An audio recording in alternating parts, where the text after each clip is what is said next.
There is a piece at a very liberal publication called Christian Science Monitor that I was reading this morning just before airtime. Christian Science Monitor used to be in print. Now it's exclusively just an online publication.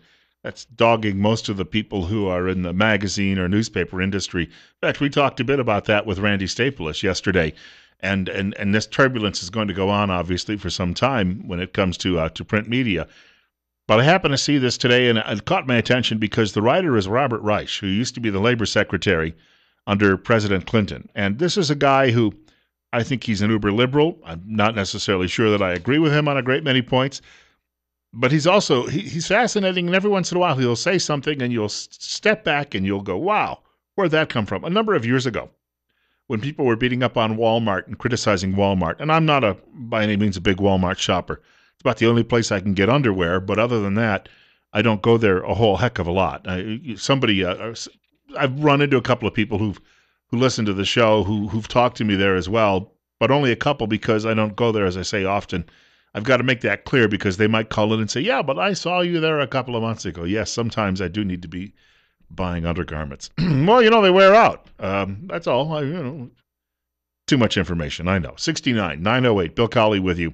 On top story this morning on News Radio 1310 KLIX and newsradio1310.com.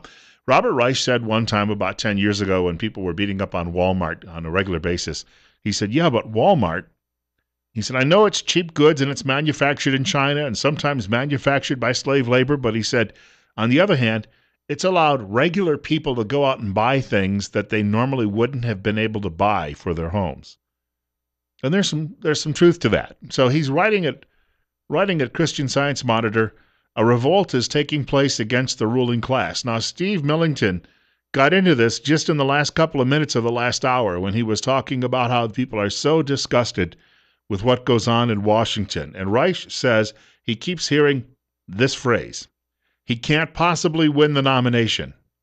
And he says you hear that about both Donald Trump and Bernie Sanders. He says, yet his enthusiasm for the bombastic billionaire and the social senior continues to build within each party. The political establishment is mystified. By the way, Bernie Sanders is only 4 years older than Donald Trump. One will soon be 70, the other will soon be 74. What's the new degree of anger now, according to the writer, is they are focused on who have had power over our economic and political system since the start of the 1980s. And he's making a point that the old guard in Washington was pretty much retiring around the early 80s, late 70s, that the big names like Mike Mansfield that were around when I grew up, all gone, obviously. But he said these people include presidents and congressional leaders from both parties, along with their retinues of policy advisors, political strategists, and spin doctors. Most have remained in Washington even when not in power, making scads of money as lobbyists. He says in the last 3 decades, when almost all of the nation's economic gains have gone to the top while the wages of most people have gone nowhere, the ruling class has seemed to pad its own pockets at the expense of the rest of America. Remember there was that huge debate a couple of years ago, and there was a brief respite in it. Congress was, a lot of people sit in committee meetings and they hear about certain things, and it's technically insider trading. And then members of Congress were going out and investing money in various things they were learning about in hearings, and sometimes they were making a killing in the markets, which would be illegal for anyone else. So finally, the legislation was passed that would control that. Well, gradually in Washington, without you looking, they've been peeling that back.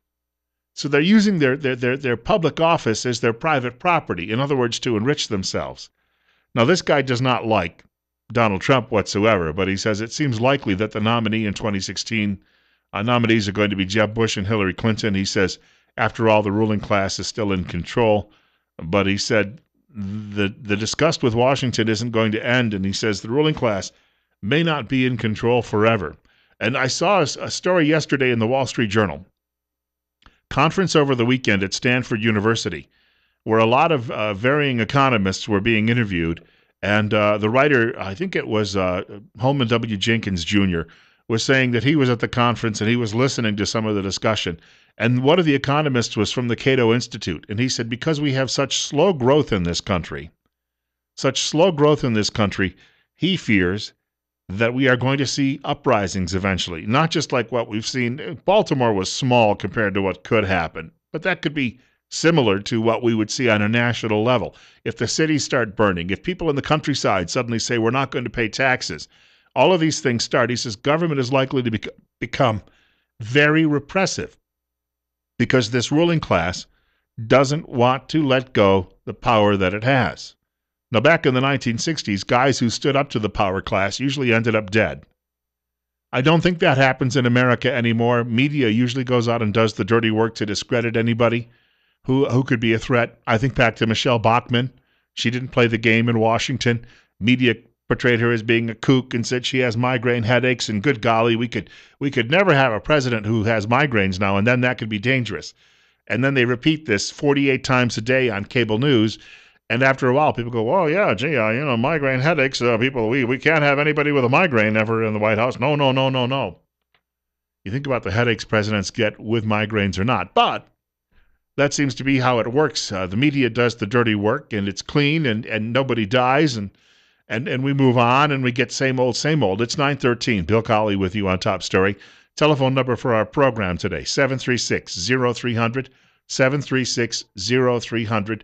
One of my favorites during the 1990s in politics was Pat Buchanan. I used to be nowhere near as conservative as I am today. And then I got sent to go out and actually do an interview with Pat Buchanan.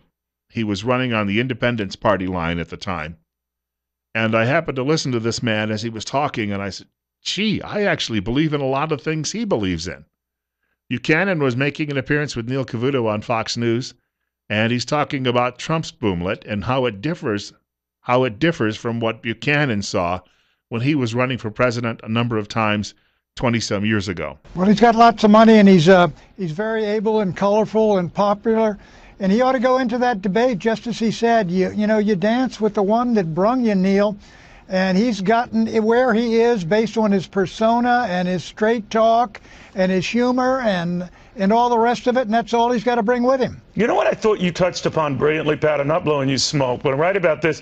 You're right about the politically incorrect things he said and done and all that. But that is precisely what is galvanizing the attention of the party base, a base that has long felt ignored. What I'm wondering, though, is how far he goes with that and for how long. Well, I think another reason is everybody piled on, and the American people, they realize people make gaffes and mistakes, and they laugh with them. Sometimes they laugh at them. But the huge pile on, even by some of his colleagues in the race saying, get out, get out, get out, I think offended an awful lot of people, and it looked like everybody's baiting the bear, and people start cheering for the bear. And the bear being Donald Trump in this particular case. It's 9:14, and I do want to point out the telephone number 736-0300. Also, my email address, bill.colley@townsquaremedia.com. Last name spelled Colley, bill.colley@townsquaremedia.com. What could, as Robert Reich says, it's not likely that Trump or Sanders will be the nominees of these two major parties in this country. What could, however, tip the scales? Now, there's a question. What could, between now and November 2016, a really sad downturn, turn perhaps in the economy could do it? I didn't get to this yesterday. I wanted to mention it. I read the David Stockman blog every morning, and he usually has some links to some economic news from other sources. This comes from Zero Hedge. Zero Hedge, the writer there says, global cooling alert, container freight rates plunging. I interviewed the guy who wrote the book Colombo Bay about how all of these container ships move all over the world and ship our goods now. Well, if the rates to actually get your goods on a container ship are dropping now, why are they dropping? What does that tell us? It tells us there has been a sudden drop in demand for shipping all of these goods. I've got more on this coming up, but I want to get to the telephones. You're up next. You're on the air on Top Story on News Radio 1310 KLIX, and what's on your mind? So many people are against Trump, and I know maybe he has changed his philosophy in the last few years. A lot of people have done a lot of things, and is he true blue to what he says? Well, you got to believe it, I guess. I don't know. I just know this, that when he says something, it opens up the dialogue. It expands the parameters of what is being said. The mainstream media has to talk about the illegals and especially the one in San Francisco, and then of course Cleveland. They have to talk about the border, and he hasn't spoken too much about abortion. But you see, this is going to open up the debate, and if they have a CNN debate and Trump will be there, and somebody tries to get nasty and rude, and they get away with it, and these gutless Republicans just sit there prim and proper, Trump won't do it. Now, if you remember, Reagan said to a moderator, and he said, "I paid for this microphone," and I said, whatever it was he said. And you say, yes, we're screaming for Trump because we want somebody to do something, say something. It gives us a little hope. Well, and you got to remember, Ronald Reagan started out as a New Deal Democrat before he became really the populist conservative leader in the late 1970s. In 1984, I was offered a job by Michael Harrington of the Democratic Socialists of America. So some of us have come a long way. And if Trump has changed his mind now and then, well, he's not alone. Well, you know something? It's funny. People that don't talk about politics or care, and my brother, for one, lives in Henderson, Nevada, and Las Vegas, and he called up the other day and he says, if we don't get Trump in there or something, he says, we're screwed. And it just, people feel a sense of hope with what he says. Right. And I guess we can find fault with where he's been. But let's face it, he was bankrupt, and he's richer now than he's ever been in his life. I think that's a good sign of success in a man who knows where he's going. Thank you much for the telephone call. Trump has spoken up on Planned Parenthood. Apparently last night, there's a clip of it this morning on realclearpolitics.com. Trump says, he said, I would absolutely think we should shut down the government in order to end the funding of Planned Parenthood. He's not going to mince his words on that in any way. So I'm happy to hear that. I'll get to my other callers on the other side of the break because we have a limited amount of time, and I don't want to shortchange you by just having you take a quick sip of coffee, make a statement, and then have to cut you off. So save those telephone calls for the next segment of the program. So I was mentioning the cargo ships. Here's another one from the same blog, David Stockman blog, and this comes from a Thad Beversdorf. The tide has turned, and these charts predict the next stop. And he's talking a little bit about the oil markets. Why is the price of oil dropping? Well, there's not as much demand for the same reason that we are seeing and each one of these stories comes just chock full of charts giving you all of the details. Well, if that's happening, then there's obviously something going on in the oil markets as well as container ships. Or how about this? We've got other charts that they're showing us about what's happening with various products around the world.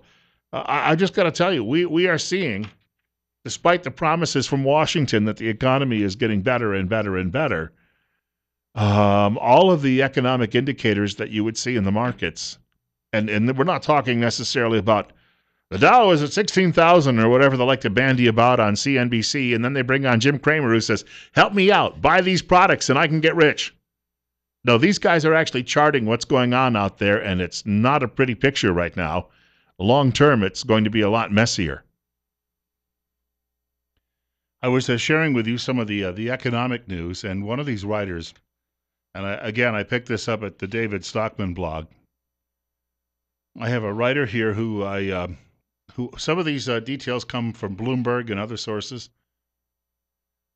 Here's one. The writer says, what we saw with the latest gross domestic product reports is something remarkable, a market that was explicitly told the past 4 years of economic growth had been overstated, simply shrugged off the news. In other words, we've been told by the government, which just seems to come up with figures and throw them out there, that things were improving over the last 4 years. Now they've said, well, not quite as much as we were telling you. And he says, we have a problem with that. He said, now I know this is not shocking to many, but to watch the market's blatant irreverence toward a report that with a flip of a switch removed 12% of the presumed economic growth from the past 4 years did strike me as remarkable, he says. It shows that the printing of economic indicators is nothing but theater. There is absolutely no rational market explanation that the market traded flat up on the day when current GDP missed estimates and the past 4 years of growth was adjusted downward.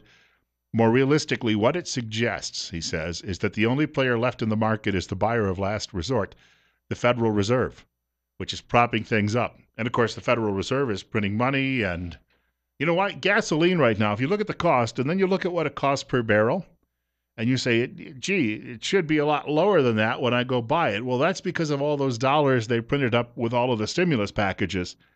And they've devalued the dollar to the point where you're actually paying more for. Now, if we had metals, well, we'll get into that another day. 9:25. Bill Colley with you on Top Story on News Radio 1310 KLIX 70, and we have a caller with us. You're on the air. All of the economic stuff boils down to greed, and that's exactly why we don't want Donald Trump, because he obviously thinks money rules everything in his life, which I guess in reality it does have a big impact in our life. But my point with Donald Trump is, what is so great about Donald Trump? He doesn't bow to the political correctness, but neither does Ted Cruz. I mean, Ted Cruz is well-spoken. He thinks things through and obviously is super smart and can let him have it without being such a jerk. I don't understand what's so great about Donald Trump. Well, I just the fact that Trump, like anybody else, could give somebody a poke in the eye to the extent that he has, I like that. In Ted Cruz's case, I don't know that I want a Canadian as president. Are you serious? Well, after hearing for the last 7 or 8 years that Barack Obama was actually Kenyan-born, all we need to do is give the other side a candidate who lived his first 4 years in Calgary. The same could be said for what happened with Mitt Romney. People are so hateful towards him because he's a millionaire.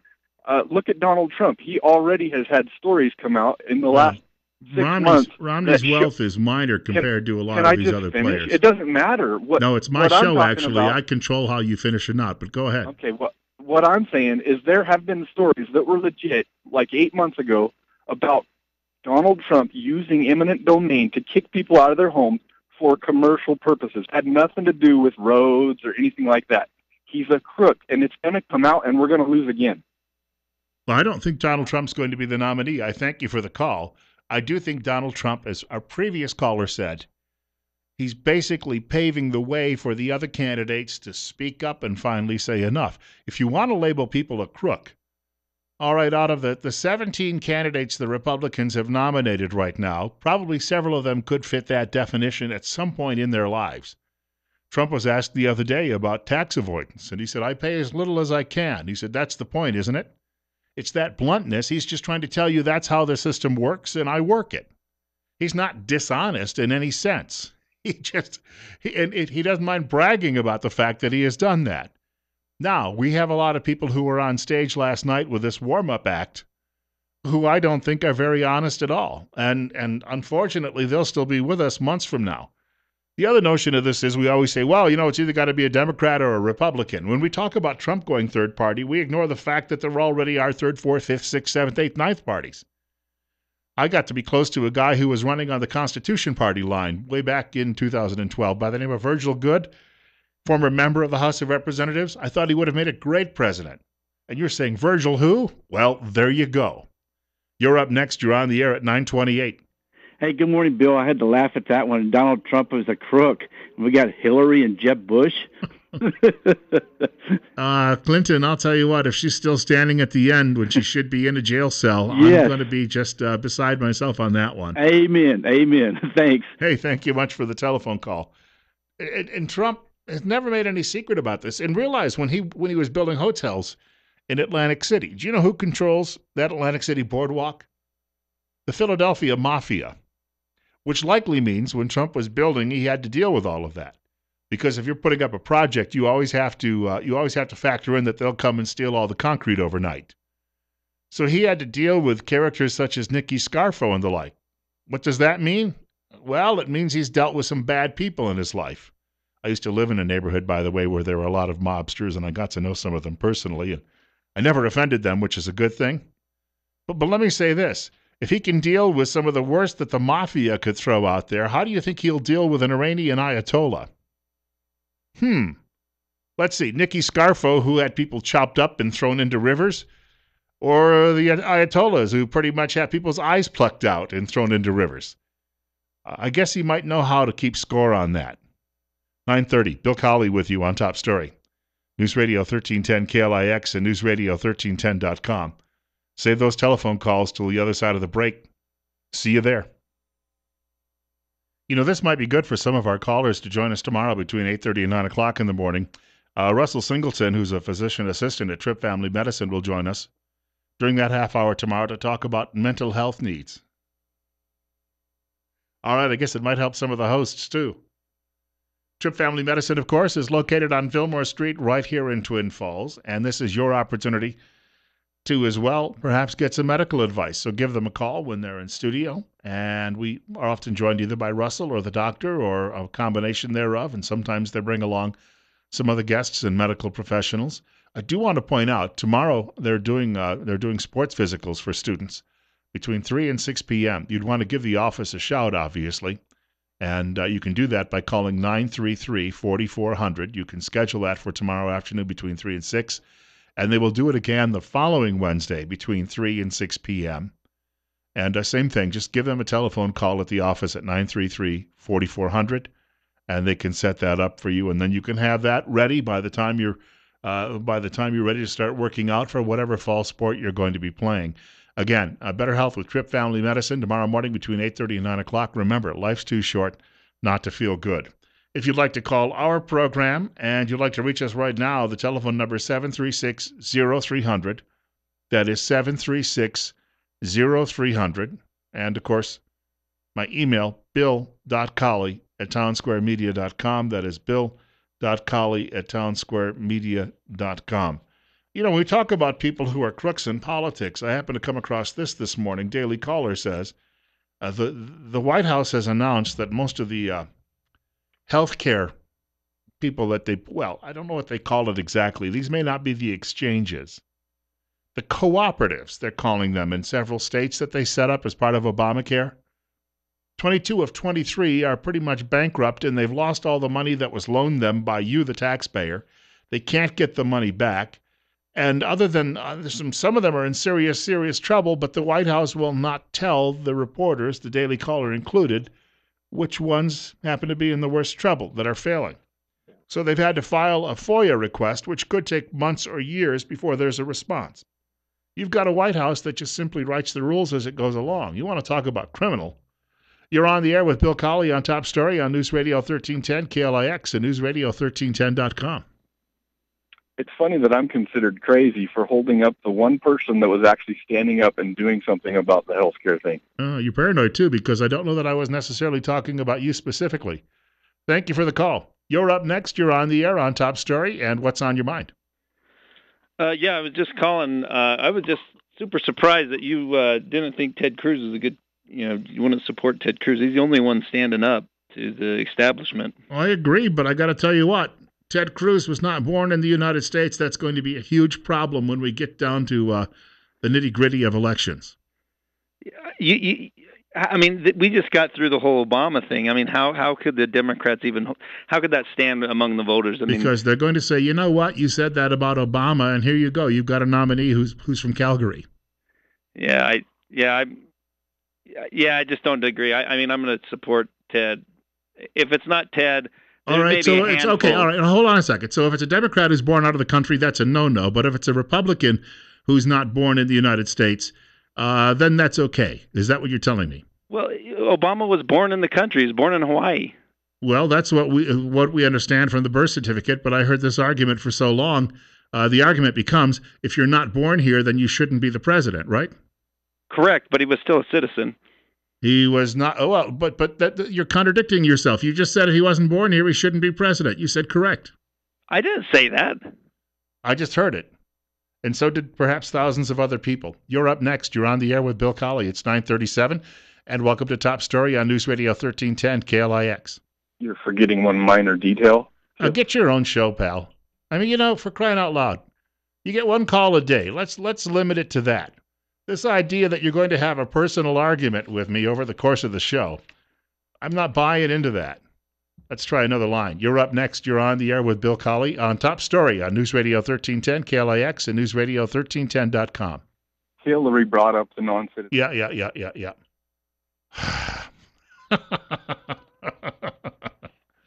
Well, you know what? We have a front office. If you'd like to have a show, put in an application. They'll ask you for a demo. And if it's pretty good, you might actually end up getting hired.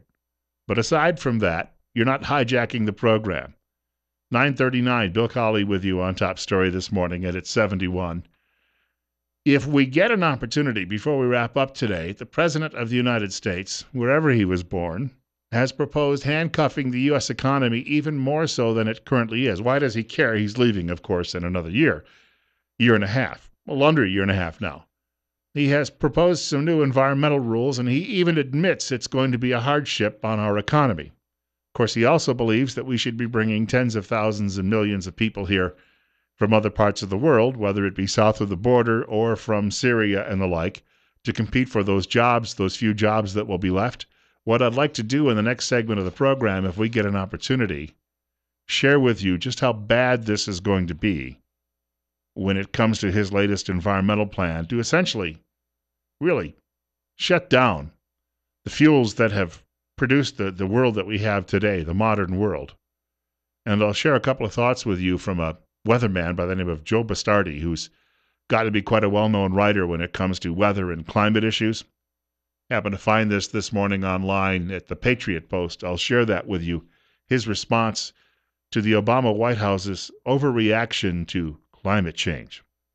Details coming up. Bill Colley with you on Top Story on News Radio 1310 KLIX and newsradio1310.com.